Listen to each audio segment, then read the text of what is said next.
আরামবাগ লোকসভা কেন্দ্রের তৃণমূল কংগ্রেস প্রার্থী মিতালি বাগের গাড়ি ভাঙচুর খানাকুলের পলাশপাই 1 নম্বর অঞ্চলের সেই ছবি আমরা দেখাচ্ছি, দেখতে থাকুন। আরামবাগ লোকসভা কেন্দ্রের তৃণমূল কংগ্রেস প্রার্থী মিতালি বাগের গাড়ি ভাঙচুর অভিযোগে তীর বিজেপির দিকে। দেখুন, শোনাবো কি বলছেন মিতালি বাগ, আরামবাগ লোকসভা কেন্দ্রের তৃণমূল কংগ্রেস প্রার্থী। কারা এই গাড়ি ভাঙচুর করলো, কেন ভাঙচুর হলো, কি বিষয়টা আমরা কথা বলবো আরামবাগ লোকসভা কেন্দ্রের প্রার্থী মিতালি বাগের সঙ্গে।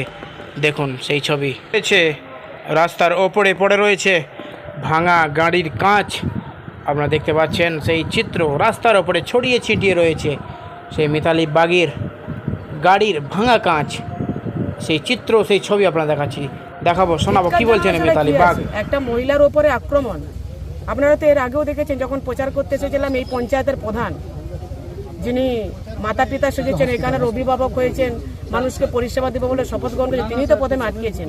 এটা তো দুধ কা দুধ পানি কা পানি, এখান থেকে হয়ে যাচ্ছে। কোথা থেকে ইন্ধন, কাদের ইন্ধন, কেন ইন্ধন, কিসের জন্য ইন্ধন, এত ভয় কিসের? যোগ্য জবাব মানুষ দেবে, মানুষ যোগ্য জবাব দেওয়ার জন্য তৈরি।